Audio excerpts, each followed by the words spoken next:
ya l'ONU mu Rwanda. Abambanjirije babivuzeho ku buryo buhagije. Icyo nakongeraho kuri la minuar nuko l'ambassadeur Swinen invitait les anciens ambassadeurs rwandais à une réunion, à un dîner, et j'ai participé à ces réunions. Et lorsque on a cherché un pays qui pouvait piloter la minuar,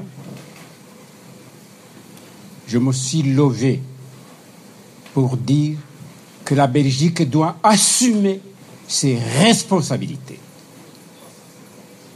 Guy Tonis était là. Et il a dit, il faut qu'au moins il y a quelqu'un qui le dise. Vous avez écouté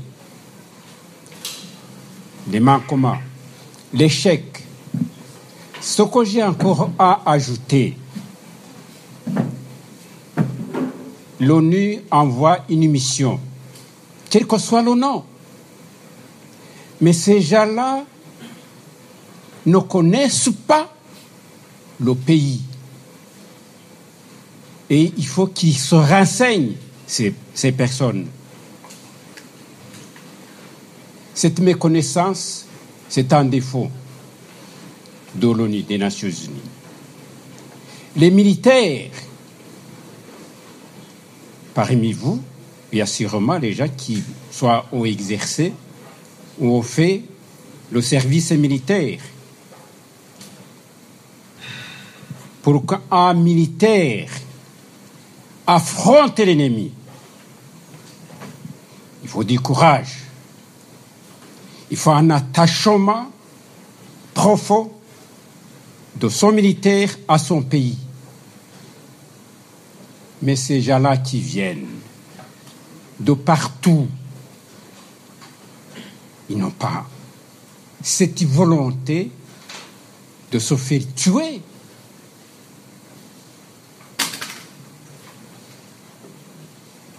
Luc Marchal nous racontait que lorsque l'avion est tombé, chacun a parlé dans son dialecte. Donc, manque de communication.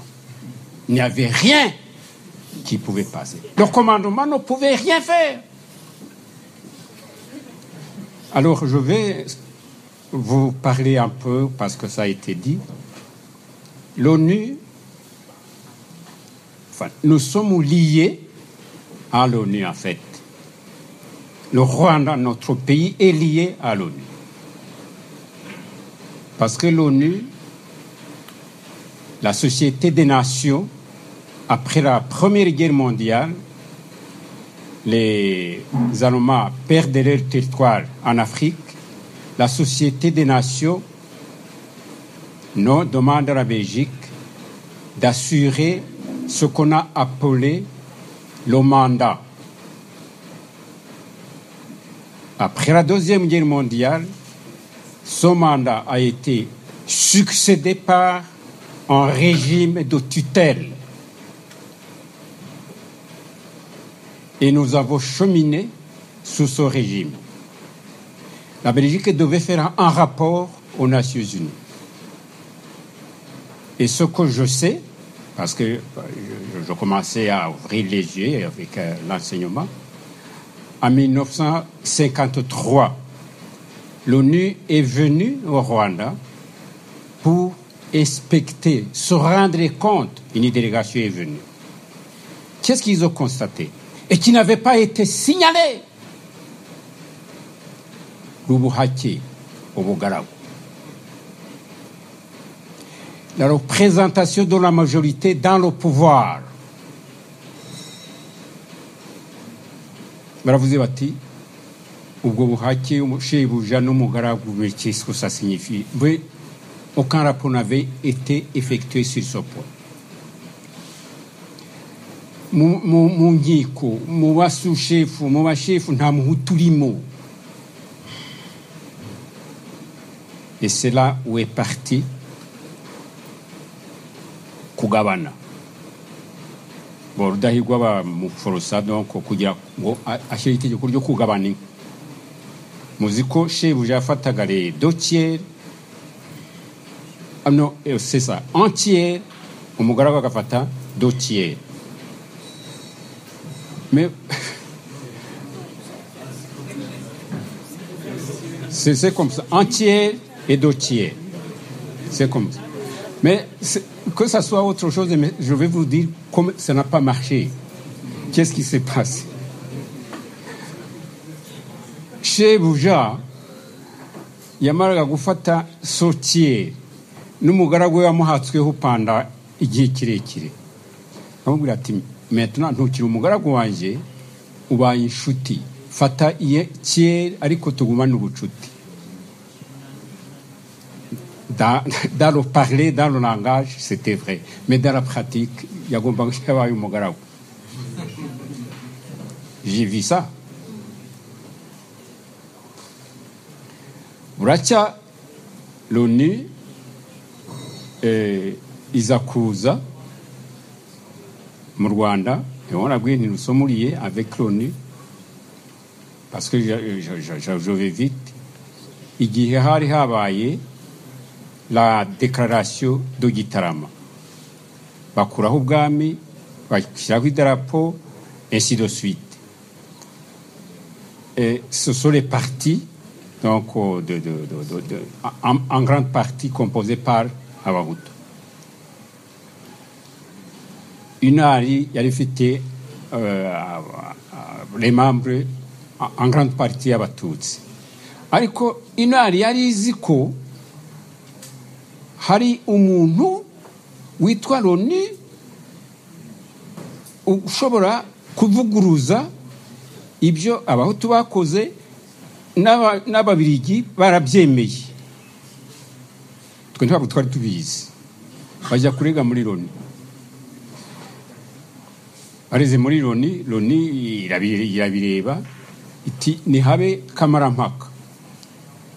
Twumvise kamarampaka nari muri secondaire. Ibyari byadushimishije twavuze tuti ibyo ko twari twabonye ko niki. Bon, kamarampaka iraba. Mais entre-temps, nous les jeunes, mais nous avons pris l'initiative. Personne ne nous a demandé de prendre cette initiative. Twagiye kwigisha abaturage uko bagomba gutora ya mabara. Sinababwira iby'amabara kuko byaba birebire, mais ndagira ngo mbabwire amagambo make. Turabigisha amatora araba. Loni ariko yari yategetse ko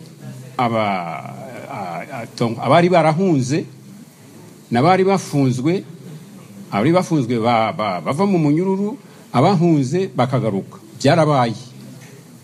Loni niyo yagenzuraga uko amatora agenda bari kumwe na les membres d'Orinar, bareba niba amatora agenda neza. Bon, Abahutu bayatsinze, Abatutsi bari baje basubiye mu buhungiro. Abenshi basubiye mu buhungiro. Icyo ni ikibazo barahunze. Icyo kibazo ntabwo cyabonye umuti, ntibashoboye kugaruka. Icyo ni ikibazo gikomeza kudutandukanya, ntidushobore kwiyunga. Loni yongera kuza igihe cya indépendance. Inari qui avait les ficelles kwa Nkrumah, kwa Nasser, bavuga ko tudashobora kubona indépendance kuko baproposaga ko haba fédération y'u Rwanda n'u Burundi. Délégation yari yagiyeyo mu Nyangaju, wari uzi kuburana, aravuga ati oui, tuzakora fédération, mais après Inara ariyo yavuga ati ubwo turi mu Burundi kandi abarundi tukaba twumvikana nihakorwa fédération, alors ça sera facile yo kugira ngo tugaruke mu butegetsi. Bon, twamenye itariki y'ubwigenge hasigaye iminsi 3 kuko twari twabaze igihe donc iyo tariki izabera turategereza twayimenye hasigaye iminsi 3 ngiyo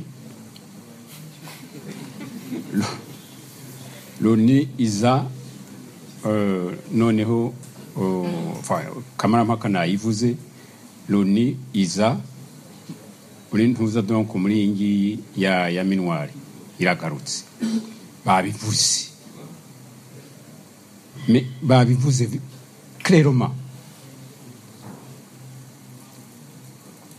noneho Loni yongera kuza ishyiraho urukiko muzi mwese bamwe bacirwa donc baraburana babacira igifungo abacu bari mu munyururu harimo ngo bazagwa mu bwo bunyururu baciriwe urwiteka. Nous sommes liés avec l'ONU. Buracya haza kuba mapping report ya Loni. Bamwe baravuga bati noneho haruhuka na Loni ikaba yakora équilibre.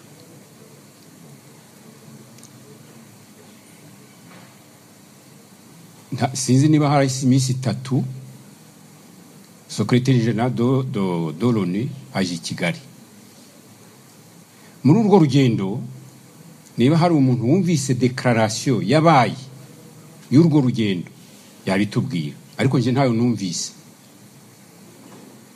Niba rero nta declaration yahabaye buri muntu wese ashobora gutira conclusion ye yanje ngiye. Iyo ba mama baduhekaga tukiri bato turi mu mugongo tukarira bagukubitaga agapfunsi mwana wanje hora nta cyubaye menya nicyo yari yagiye kuvuga menya nicyo yari yagiye kuvuga I Kigali. Ça c'est mon interprétation. Ariko bigomba kuba bisa nta cyubaye ntacyo iyo rapport mapping nta kizagutwara. Bon, murabona ukuntu twebwe dushumitse kuri Loni. Bavuze ibintu byinshi kandi vraiment bishimishije. Nanje yibura nagize mu yorore mvuga nti il faut que la Belgique assume ses responsabilités. Sont nos partenaires, l'histoire nous a liés. Que nous le voulions et qu'ils le veulent, nous sommes liés par l'histoire. Ils peuvent revendiquer l'amitié créée par hasard grâce au mandat. Nous pouvons aussi revendiquer, mais on n'efface jamais l'histoire. Nous sommes liés historiquement. Et nous sommes ici.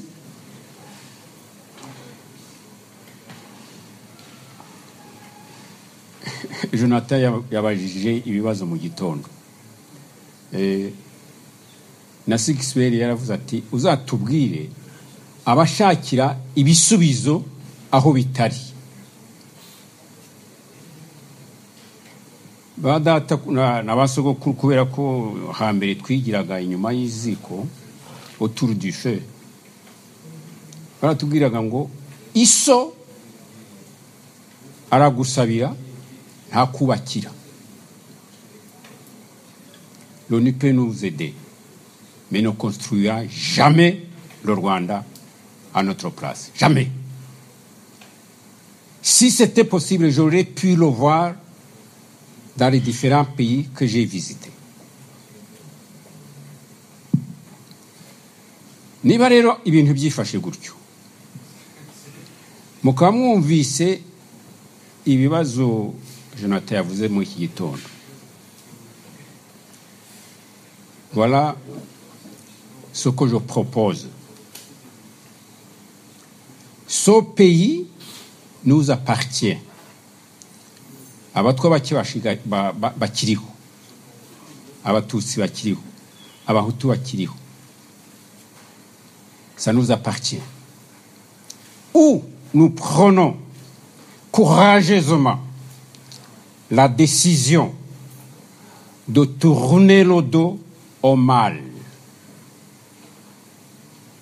nous pouvons construire un pays merveilleux. Pourquoi un pays merveilleux? Dieu nous a donné la perle du monde.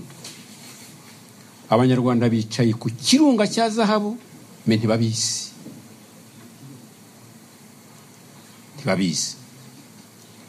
Ce pays représente une population extraordinaire. Mumbabarire. Bariya Bahutu na bariya Batutsi baramutse biyunze na spécialité yabo bafite naturelle bakayishyira hamwe, ça serait un pays riche, exemplaire, mais à condition que bayikubite icyuhagiro bakera tugazunguruka umurinzi tukambara ishyira. C'est la culture rwandaise. Amahano yaratugwiriye, tugomba kugangahura kiriya gihugu n'abaturage bacyo. Les endroits historiques existent, sinzi babwira. Tugomba kuja aho iyo myanya qui ont marqué l'histoire du Rwanda, tukahakorera iyo mihango. C'est un peu imagé, c'est un peu rigolo, mais c'est vrai. C'est grâce à la culture que nous pourrons puiser nos forces. Et nous pourrons être capables d'allumer à ces endroits la flamme inextinguible. Le Rwanda, je compare le Rwanda comme le mythe de Psyché. Vous connaissez ça? Psyché, vous connaissez ça? Non? Psyché fut une jeune fille très belle, aimée par Eros. Eros, vous connaissez? Une nuit, Psyché alluma la lampe, désobéissant au Dieu qui lui avait interdit de voir le visage d'Eros. Celui-ci la quitta. Le mythe de Psyché, rapporté par Apulée, a symbolisé par la suite le destin d'une fille qui, après des preuves de purificatrice, s'est liée à l'amour divin. Voilà le peuple que nous constituons. Nous avons traversé, et nous n'avons pas encore terminé, les épreuves de purification. Mais les personnes que nous avons perdues doivent nous pousser pour épouser ce lien divin. Chers amis, je peux continuer, mais je ne veux pas vous fatiguer. Permettez-moi de vous dire le dernier mot. Les Tutsis ont dit, et je l'ai observé, excellent relativement dans la pensée. Les Hutus excellent relativement dans l'action. Action et pensée sont complémentaires.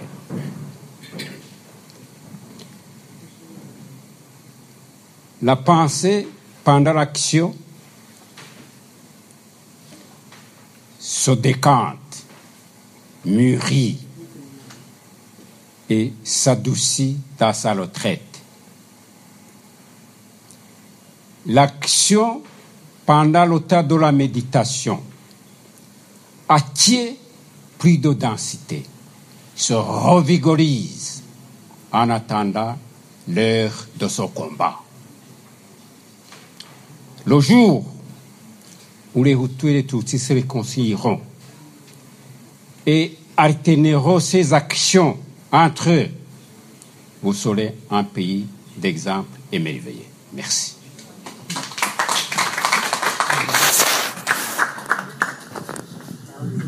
Murakoze Ambasaderi Ildefonse Munyeshyaka kuri ubwo buhanga butugejejeho. Nagira ngo